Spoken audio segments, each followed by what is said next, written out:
सबसे पहले उन तमाम साथियों का धन्यवाद जिन्होंने आज ये कार्यक्रम आयोजित किया और हम सबको इस शानदार कार्यक्रम में मान और सम्मान मिला। मैं आसपास के गांवों से, पालों से पधारे हुए मेरे नौजवान युवा साथियों, इज्जतदार बुजुर्गों, माता बहनों, आप सबको मेरी ओर से जोहार करता हूं। साथ में इस मंच से जो पुरखों की तस्वीरें लगी हैं उनको नमन करते हुए यहाँ के जो दौड़िया बावसी हैं उनको नमन करता हूँ। वो इसलिए करता हूँ कि दौड़िया बावसी पर आज भी हमारे पुरखों के सिरे के लिए हमारे बाप दादा यहाँ आते हैं और दौड़िया बावसी से केसर चढ़ाकर हम लोग वापिस वहां पर पहाड़ों में स्थापित करते हैं पुनः रीति रिवाजों के साथ में। लेकिन जो हमारे पुरखों के बावजी थे, जो कालिया बावसी के नाम से भी जाना जाते थे, दौलिया बावसी के नाम पर धौलागढ़ में, कालिया बावसी के नाम पर केसरिया जी में और बुरिया बावसी के नाम पर गोतमेश्वर में, कालांतर में धीरे धीरे हमारे लोगों से इनकी पूजा विधि छीनी गई थी और केसरिया जी पर आज किसी और ने कब्जा जमाया है। इसी तरीके से अभी हाल ही में गोटिया अम्बा पर जो घटना हुई थी, उस गोटिया अम्बा की घटना में भी हमारे पुरखों का इतिहास है, रीति रिवाज है, संस्कृति और परंपरा जुड़ी हुई है। लेकिन आज आदिवासी परिवार की ताकत बढ़ती नजर आ रही है। आदिवासी परिवार की बढ़ती ताकत को एक नारे से जोड़ा जाता है कि एक तीर एक कमान, और एक तीर एक कमान के नारे से पूरे देश के आदिवासी एक होने के लिए तैयार हो जाते हैं। ऐसे वक्त में आरएसएस का संघी विचारधाराओं को यह बात हजम नहीं होती है तो आरएसएस और संघी विचारधाराएं आदिवासी को आदिवासियों से लड़वाने के लिए आगे करती है और आदिवासियों के कंधों पर बंदूक रखकर उनको इस बात की ओर आगे ले जाती है। ऐसा पहली बार नहीं हुआ है, ऐसा कई बार हो चुका है कि जब आदिवासियों के देवी देवताओं पर अतिक्रमण करने का प्रयास किया गया, आदिवासी देवी देवताओं के साथ में छेड़छाड़ करने का प्रयास किया गया, उसी परिवार से जो दक्षिणी राजस्थान के अंदर आदिवासी परिवार की बढ़ती ताकत को रोकना चाहते हैं। और इसी तरीके से राजस्थान के पूर्वी हिस्से में भी जो अम्बागढ़ का किला था, उस अम्बागढ़ के किले के ऊपर जो मीणाओं का अम्बागढ़ था, भगवा रंग लगा झंडा लगाया गया था, लेकिन वहां के मीणा उनके अंदर आपसी दरार डालने की कोशिश की थी, एक हुए थे और अम्बागढ़ के किले को आरएसएस से आजाद कराया था। इस प्रकार से आज जो नवीं कक्षा की एनसीईआरटी की किताब है, उस किताब के अंदर हमारा पुरखों का इतिहास है, मानगढ़ की वो पहाड़ी शौर्य पराक्रम बलिदान और त्याग और भक्ति की पहाड़ी है, जिस पर हमारे पुरखों ने 17 नवंबर 1913 के दिन पूरे मानगढ़ पर ब्रिटिश हुकूमत कहती है, ब्रिटिश हुकूमत का रिकॉर्ड कहता है कि 1 लाख से ज्यादा आदिवासी उस समय उस पहाड़ी पर इकट्ठे हुए थे और उस समय ब्रिटिश हुकूमत के कागजात कहते हैं कि 1500 से ज्यादा आदिवासी शहीद हुए थे। और जब 1500 से ज्यादा आदिवासी शहीद हुए थे तो वो लोग सिर्फ संप सभा की मांग नहीं कर रहे थे, वो लोग सेपरेट फिल प्रदेश की मांग कर रहे थे, सेपरेट फिल टेरिटरी की मांग कर रहे थे। और इस बात को लेकर ब्रिटिश हुकूमत को ये बात जमी नहीं, तब वो लोगों ने हमारे लोगों को भी आगे किया और इस बात को, इस आंदोलन को कुचलने के लिए ये 17 नवंबर 1913 को हमारे लोगों के साथ में गोलीकांड हुआ था। लेकिन मैं उस पराक्रम और स्टोरी को भूलना नहीं चाहते। उस पराक्रम और स्टोरी के बाद में आज कुछ लोग जिनको मानगढ़ के जो शहादत हुआ उस टाइम पैदा नहीं हुए थे, वो कह रहे हैं कि इनका इतिहास मिटा देंगे। मैं इस ओछी मानसिकता पर आरएसएस के कठपुतली मन्नालाल रावत सांसद को कहना चाहता हूं, जब बिरसा मुंडा, टंटे मामा जैसे लोगों का इतिहास जिंदा है। जब जब हमारे और आपके जैसे नौजवान तैयार है, तब तक हर घर घर से एक बिरसा तैयार खड़ा है, हर घर घर से एक काली बाई तैयार करी है। आप हमारे विचारों को कभी नहीं मार सकते। और मैं आप सबको कहना चाहता हूं, ऐसे मन्नालाल हजार पैदा होंगे समाज में, क्योंकि बिरसा मुंडा को जब अंग्रेजों ने मारा था, धीमे जहर दिया था, तब भी पकड़ाने वाले उन्हीं समाज के लोग थे। जब टंटे मामा को पकड़ा गया था, तब भी उसी समाज के लोग थे। तब हम ये सोच सकते हैं कि ऐसे मन्नालाल रावत जैसे हजार मन्नालाल रावत तैयार हो जाए, लेकिन आदिवासियों के बढ़ते आंदोलन को, आदिवासियों की बढ़ती क्रांति को तुम हरगिज नहीं रोक सकते। और हम लोग भील प्रदेश की मांग को विधानसभा के अंदर टेबल ठोक कर कह सकते हैं, या पर छाती ठोक कर कहेंगे कि भील प्रदेश जब तक नहीं बढ़ेगा, हमारे एक लहू लहू का कतरा भी उसके लिए काम करेगा। साथियों, आज जिस तरीके से हमारे हक को मारा जा रहा है, यह बहुत बड़ी सोचने का बात है। जो लोग आदिवासी के वोटों से जीत कर जाते हैं और आदिवासियों को मारने की बात करते हैं। हम लोग उदयपुर के अंदर लगातार खबरें देख रहे हैं कि पैंथर के द्वारा आदिवासियों पे हमला किया जा रहा है। और अभी सरकार को सफलता हासिल हुई कि पैंथर को पिंजरे में बंद किया था। उसी प्रकार से उदयपुर से वोट लेकर कुछ लोग दिल्ली की ओर लौटे थे, वो भी उस पैंथर की तरह कम नहीं है, जिन्होंने आदिवासियों का वोट लेकर यह कहा कि आदिवासियों का घर जला दो, आदिवासियों को मारो। तो आज मैं कहना चाहता हूं, सरकार ने उस आदमखोर पैंथर को पकड़ा था, इस आतंकवादी पैंथर को वक्त आने पर अपन पिंजरे में बंद करेंगे। साथ साथ में यह बताना चाहूंगा कि आज सरकारें हमारे साथ कितना भेदभाव करती है। आए दिन ऐसे कानून जो हमारे हक के खिलाफ है, यह जो सुप्रीम कोर्ट है, यह जो न्यायालय है, यह आदिवासियों के कब से हितैषी बन गए, यह बात मुझे समझ में नहीं आई। और आज जिस तरीके से एसटी भाई, एससी भाई, ओबीसी और माइनॉरिटी के लोग एक होने लगे, तब इन सरकारों को चिंता सताने लगी कि आज हमारा जो जनाधार है, इसको कैसे घटाया जाए। तब न्यायालयों से एसटी एससी को अलग करने के बयान, अलग करने के फैसले सामने आते हैं। हम लोग ये कहना चाहते हैं कि आदिवासियों का आरक्षण कैसा होगा, आदिवासियों का आरक्षण कब तक होगा, यह फैसला आदिवासी करेगा, आपकी न्यायालय नहीं करेगी।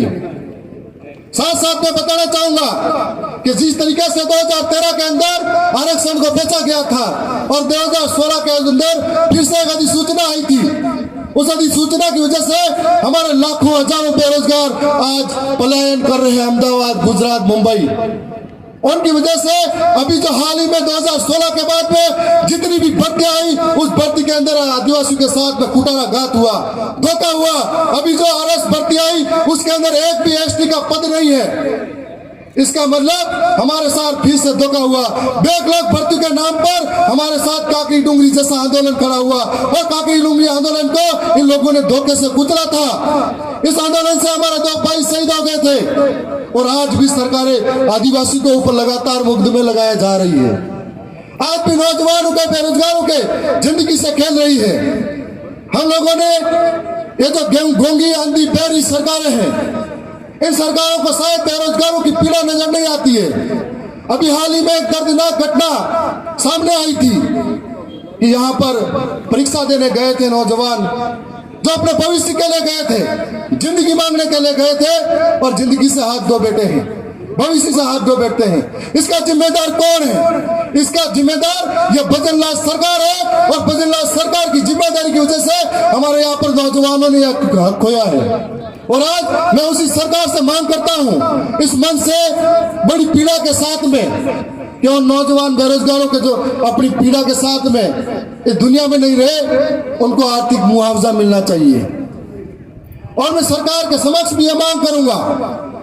साथ साथ में मैं आप सबके बीच में खड़ा हूं, तो अगली बार विधानसभा के अंदर जब मौका मिलेगा, तो बेरोजगारों का सेंटर इधर से उधर हो, इतना तड़पाने की नौबत आती है, मैं वहां सरकार के बीच में खड़ा होकर लड़ूंगा। अगर मुझे मौका मिला, साथ साथ में मेरे 2 भाई और भी हैं, हम लोग भी लड़ेंगे। हम लोगों का बढ़ता वैचारिक आंदोलन, बढ़ती हुई ताकत पूरे देश के आदिवासी समझने लगा है कि किस तरीके से आदिवासियों के साथ में धोखा हुआ, कुटाराघात हुआ, इतिहास को छेड़छाड़ किया जा रहा है, तब पूरे देश का आदिवासी एक होता जा रहा है। और हम लोगों को समझना पड़ेगा कि किस तरीके से हमको अधिकार मिले हैं। आजादी के 75 वर्ष बाद भी जब 5वीं अनुसूची का प्रावधान संविधान में दिया हुआ है, लेकिन संविधान की किताब में कैद पड़ा हुआ है। हमारे वोटों से जीतने वाला नेता आज तक इस 5वीं अनुसूची का जिक्र नहीं करता है, और हम लोगों ने इस बात का जिक्र किया। आज जहां जहां आदिवासी रहता है, सबने अपनी बात बारी बारी से करी है, लेकिन हर आदिवासी जंगल से विस्थापित हो रहा है, अधिकारों से विस्थापित हो रहा है, उसके हक को मारा जा रहा है। चाहे मणिपुर का आदिवासी हो, चाहे छत्तीसगढ़ का आदिवासी हो, चाहे झारखंड का आदिवासी हो, चाहे राजस्थान का आदिवासी हो, चाहे खेरवाड़ा का आदिवासी हो, खनन के नाम पर यहाँ पर भी विस्थापित होते जा रहे हैं। अभी भाई बता रहे थे कि जमीन हमारी है, खनन हमसे करते हैं, लेकिन नौकरियों में किसी और को लगाते हैं, हम लोगों से सिर्फ मजदूरी करवाते हैं। तो आज इस बात की जरूरत है कि हमको एक होकर लड़ना पड़ेगा, अधिकारों के प्रति जागरूक होना पड़ेगा। जो मंत्री यहाँ पर ओछी राजनीति करते हैं, जाड़ोल फलासिया और कोटड़ा से खबरें आती है अखबारों में कि अपनी पेट की भूख मिटाने के लिए अपने कलेजे के टुकड़े को 3-3 महीने के औलाद को बेचा जाता है दिल्ली जैसे शहरों में। तब ऐसे मंत्री को शर्म आनी चाहिए कि वहां पर ऐसी क्या हालात है, 5-5 बार विधायक कहने के बाद भी अपनी हालात सुधार नहीं पाए। जब उनकी विधानसभा के अंदर प्रचार करने गया था, आंखों में आंसू टपक रहे थे कि शिक्षा की व्यवस्था जर्जर हो चुकी है, पानी के लिए लोग तरस रहे हैं, मूलभूत सुविधाओं का अभाव है, और आप धर्म और धर्म की राजनीति में पड़े हुए हो। यह बात होनी चाहिए थी कि आदिवासी के उत्थान के लिए क्या करें, आदिवासी को पलायन को रोकने के लिए क्या करना चाहिए, आदिवासी को शिक्षा के लिए क्या करना चाहिए, इस मुद्दों पे बात होनी चाहिए थी। लेकिन आज मैं कहना चाहूंगा, हम 3 भाई जो विधानसभा में गए और हमारे बड़े भाई लोकसभा में गए, जब जब मौका मिला सदन के अंदर अपनी बात रखने का, राजस्थान की सबसे बड़ी महापंचायत में अपनी बात रखने का, हमने यहाँ के लोगों के लिए शिक्षा की बात करी, रोजगार की बात करी, किसानों के हक की बात करी, जल जंगल जमीन बचाने की बात करी, 5वीं अनुसूची की बात करी। लेकिन यहाँ के विधायक और सांसद जब गए तो जिन वोटों से जीत के गए उन्हीं लोगों को बाहर निकालने की बात करी। ये उस विचारधारा में और ये इस विचारधारा में फर्क है। खेरवाड़ा के भाइयों से भी मैं कहना चाहूंगा कि हम लोग मतभेद अलग अलग हो गए थे, अलग अलग विचार हो गए थे, लेकिन आज मतभेद तो एक हो गए, हमारे मनभेद एक नहीं हो पाया। क्या मैं सही कह रहा हूं? मनभेद हमारा एक नहीं हो पाया है। लेकिन मैं आपसे सवाल करना चाहूंगा, क्या आप चाहोगे कि आरएसएस जैसी विचारधारा आदिवासियों को खत्म करे, और ये देखना चाहोगे क्या? आप हाथ खड़ा करके बताओ कि ऐसी विचारधारा को निस्ता नाबूद कर देंगे। हाथ खड़ा करके बताओ, क्या आप चाहोगे कि हम 5वीं अनुसूची के लिए लड़ाई लड़ेंगे? क्या आप चाहोगे कि हम जल जंगल जमीन की हक की लड़ाई लड़ेंगे? क्या आप चाहोगे कि जो भील प्रदेश हमारे पुरखों की अधूरी इच्छा है उसको पूरी करने के लिए लड़ेंगे? यदि हम चाहेंगे तो मतभेद जो खत्म किया है, तो मनभेद को भी खत्म करना पड़ेगा और हम सबको मिलकर लड़ना पड़ेगा। अगर ऐसा होता तो हम 3 अभी विधानसभा में अंदर हैं, चौथा खेरवाड़ा का भी साथ होता। ऐसा हमको समझना पड़ेगा। हमारी लड़ाई बहुत लंबी है, सरकारें घात लगा कर बैठी है कि कब इनका शिकार किया जाए, कब इनको कहां कहां रोका जाए।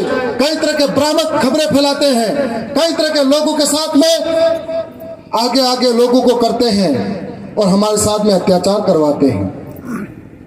तो आप सबके बीच में ये कहना चाहेंगे कि हमारी लड़ाई बड़ी लंबी है और इस लंबी लड़ाई में आपका विश्वास, साथ, सहयोग हमेशा बना रहे, और हम सब अगर साथ चल पड़ेंगे तो आने वाले समय में तमाम हक अधिकार की बात जो कर रहे हैं वो हम मिलकर लेंगे। मुझे पूरा विश्वास है कि आज ये चिंतन शिविर सार्थक तब होगा जब यहाँ से मनभेद खत्म हो जाएंगे और यहाँ से सब एक होकर आगे के लिए लड़ाई लड़ेंगे। मैं इतना ही कहूंगा कि इतिहास हमारा पढ़ लेना, इतिहास हमारा पढ़ लेना। हमने रक्त से शब्द सजाए हैं, सर कटे थे, दर लड़े थे, तब हम भील कहलाए हैं। तो मैं बहुत बहुत धन्यवाद करता हूं। एक भाई ने कहा था कि आप विधानसभा में जाओ तो बात रखना कि एनसीईआरटी की किताब में 9वीं का जो पाठ है, उस पाठ को जो बदलने की बात कर रहे हैं, मैं और मेरे साथी आप सबको भरोसा दिला रहे हैं कि आसपुर से विधायक उमेश जी डामोर और बागीदोरा से विधायक जय कृष्णा जी पटेल भी, हम तीनों लेटर लिखकर भी अवगत कराएंगे। और सदन के अंदर जरूरत पड़ी तो पूरे सदन के अंदर हम लोग सामने खड़े होंगे अधिकारों की जब बात आएगी। जब जब भी मौका मिला था विधानसभा के अंदर, हम तीनों भाइयों ने सरकार को पहली बार एहसास कराया कि आदिवासी विधायक कैसे होते हैं। और ये ताकत आप सबकी वजह से है, आप सबका भरोसा है, आप सबका साथ है, इसीलिए है। और आपको पुनः भरोसा दिला रहे हैं। आपकी लड़ाई हो, चाहे लड़ाई खरवाड़ा की हो, चाहे लड़ाई डूंगरपुर की हो, चाहे लड़ाई छत्तीसगढ़ झारखंड की हो, चाहे लड़ाई देश के किसी भी कोने की हो, तो जब भी बात आएगी आदिवासियों की, हमको आगे खड़ा मिला पाओगे।